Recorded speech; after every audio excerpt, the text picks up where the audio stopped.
let's jump into the Rise of the Ninetales Star Citizen lore. I think it's fairly I guess a timely topic from Astro Pub, or the Astro Historian, as this channel is called now.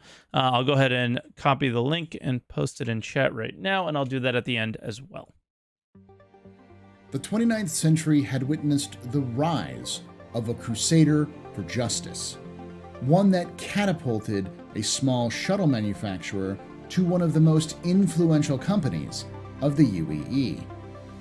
But even the mightiest must eventually fall, as inexperience and lack of conviction would eventually lead to a growing six-tailed snake to loom over paradise. My name is Paul Shelley, and welcome to the Astro Historian. Now I'm curious. This is a series where I talk about all things sci-fi and space lore. This is the last of a short series of videos discussing the rise and fall of Crusader Industries. If you haven't, make sure you've seen the first 2 episodes before watching this one to ensure you know the entire story. Oh shit. Before I get started, I'd like to thank y'all for watching. I'm starting on the 3rd video. Your support has been tremendous, and it means a lot that you chose to watch this video today. If this isn't your first time watching one of these videos, be sure you've hit the subscribe button and the bell icon to hear more stories from the verse. Now, let's conclude with the fall of the House of Dunlow and the rise of the Ninetales. Okay. By 2940, cracks were showing in Crusader Industries' shell. While they were still one of the most successful businesses in the UEE, their decision to buy the low-mass gas giant, Crusader II, was proving to be a strain. Kaplan seems to earnestly want to ensure the health and happiness of the residents of Orison, but control of the space outside of the city was temporary at best. These headphones, oh my god. They just cut out for like 10 seconds. Earnestly want to ensure the health and happiness of the residents of Orison, but control of the space outside of the city was temporary at best, especially when it came to their moons. This is illustrated by the fate of what has become known as Grimhex. Completed in 2903, the station was built to allow groups of independent miners to mine the mineral wealth around the 3rd moon of Crusader, known as Yella. Crusader approved the construction of a Green Imperial housing exchange station as part of Kaplan's plan to sublet outposts to other companies. It was built in one of the larger asteroids of the belt around the moon, which was designed as an extended stay miniature town, with all the amenities required for the miners to live and work around the moon. While initially successful... You want to know what's hilarious about that? They don't sell tractor beam and tractor beam attachments there. The mineral wealth of the belt began to dry up in 2933, and soon the station could no longer make enough credits to stay open, and was forced to shutter its doors by 2938. Shortly after the last legal resident had left, Green Imperial. The station was reopened by squatters, who gave new life to the facility. Initially, they were no more than harmless vagrants and petty criminals, so Crusader largely ignored them. However, by 2943, a more violent group arrived that would change the station and the entire Stanton system forever. The Ninetales. The same year that Green Imperial ceased operations in Stanton, a prison transport and its escorts were ambushed and ripped out of quantum travel above Terra. Quickly, the escorts were efficiently and ruthlessly destroyed, and the transport was disabled. The resulting boarding action killed every single police officer on the ship, rescuing only one prisoner. He was the leader of the Rangda Syndicate of Terra Prime, Albert Sinkhole Holden. Investigators after the fact were puzzled, as the attack had all the hallmarks of professionals, but they left one of their own dead behind, which was unusual. The only identifying mark was a picture of a snake entwined over a 9 on the corpse of the dead assailant. They believed this was a red herring and planted by the Rangda Syndicate, who was truly responsible for the rescue, to throw off any future investigation. However, that changed when a day after the raid, Holden was found dead in space with a single bullet to his head.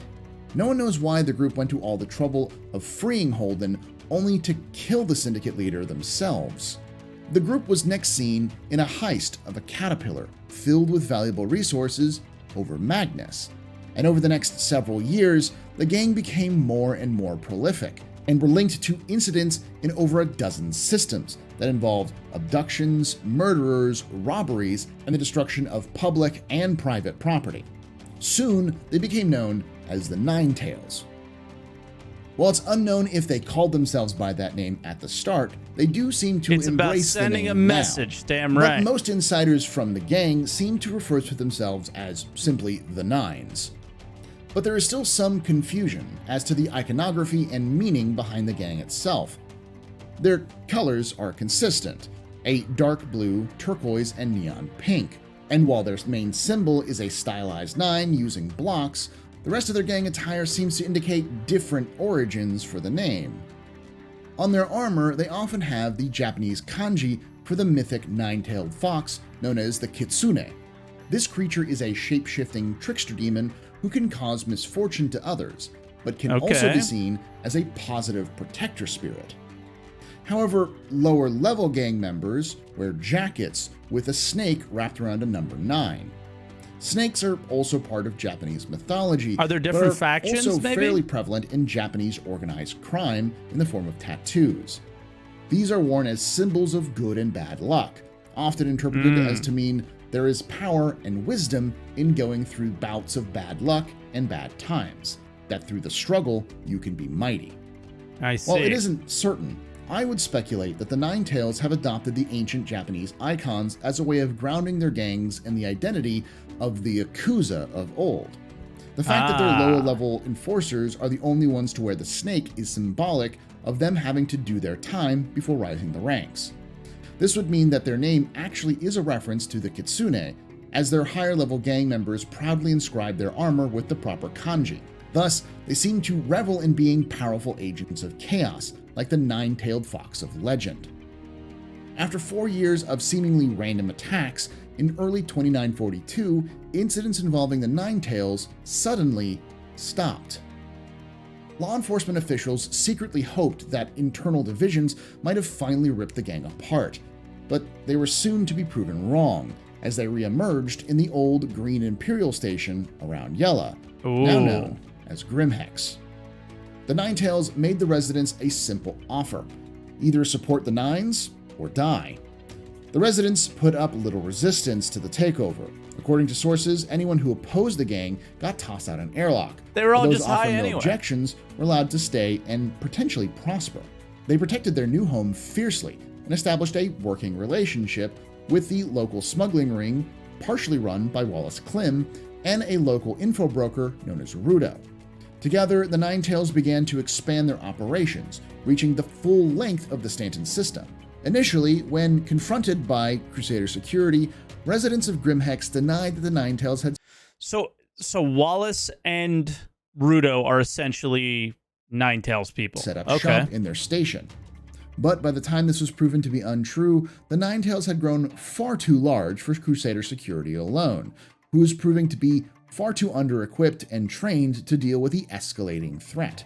They refused any kind of direct assault unless assisted by the UE advocacy or military forces, as there were, and still are, civilians on the station being used as, effectively, human shields by the Ninetales, as well as an unknown number of forces protecting the station. As a result, there has been the known number is they don't even have turrets, and there's that's the one thing that I don't like about Grimhex currently. Is it doesn't have that same okay, everybody knows where it is first, and it doesn't feel defended. And I'm waiting for the day that they tie reputation into the game, where if your reputation is not high with the Ninetales, you can't go to Grim. You know, that's like kind of where I'd like to go with that station. I don't know what you guys think, but yeah, I mean, I think it should still show up on the map because everybody knew it was there before, so that wouldn't make sense. But I'm still kind of weirded out by the fact that it's just there's nothing happens there, and anybody can go, lawful, unlawful, and sure, you can get attacked by a player, but there's no like defendability or ownership of the station by the Ninetales yet.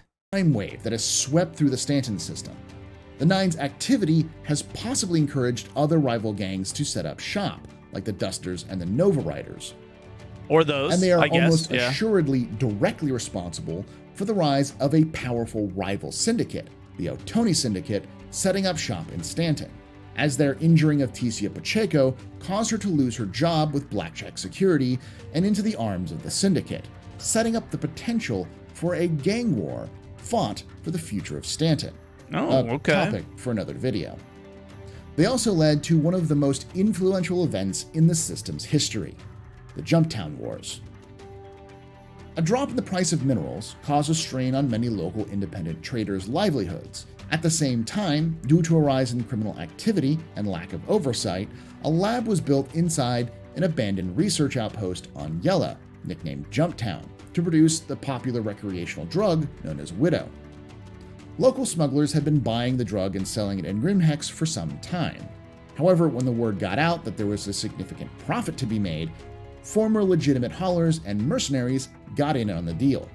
This caused a full-blown drug war, with various groups vying for control of the lab and the incredible profits to be had. While this is speculation, considering the Nines controlled the station and thus the flow of drugs, they also likely made the most profit, acting as go-betweens between users and those shipping the drugs to the station. If only that was the case back as then. Their dealer and distributor for the rest of the system, and Rudo to contract enforcers to maintain their control over the Widow trade. Thus, their sudden rise from a small gang to a massive system-wide syndicate begins to make sense.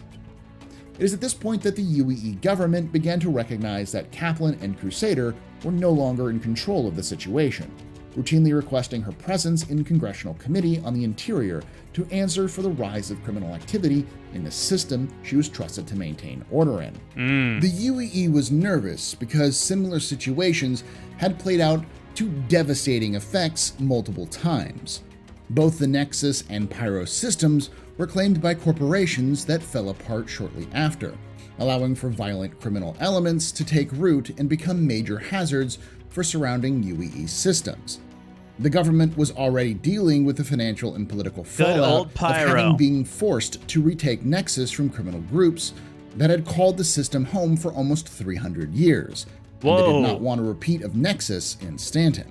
I'm sure that was a disaster. In response, Crusader offered a solution to the problem through the creation of Crusader Cares, a program to increase security spending and outsource some of their security concerns to small independent pilots and orgs.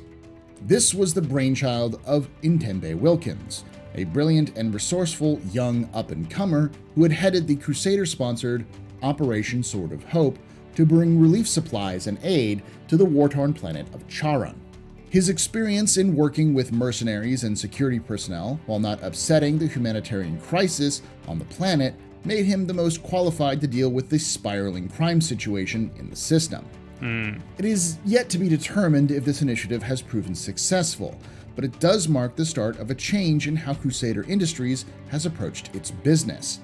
While the company still donates most of its profits to charities, more and more of these profits are going into just keeping the peace in the system, a peace that seems to be a losing battle, as the Ninetales are only getting stronger year to year. Nothing illustrates this change better than the most recent Crusader ship to be developed, a massive departure from their trade and cargo ships of the past, their first dedicated combat ship, the Ares Starfighter. The ship itself was built in 2949 in collaboration with Bering, who were asked to build a brand new weapon for the company's first offensive ship. This weapon was the Size 7 Bering SF-7. Bam. The purpose of the ship seems to be directly related to the rise in crime in the Stanton system, a ship designed to combat the increasing threat of the Ninetales, who have managed to acquire multiple large ships, including at least one Idris-class But that ship got nerfed. frigate. The SF-7 was built in two variants, the energy-based SF-7E and the ballistic-based SF-7B.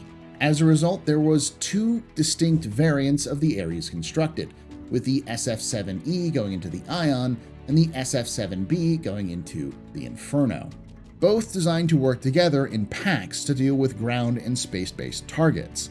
specifically the larger threats that lurked in the Stanton system.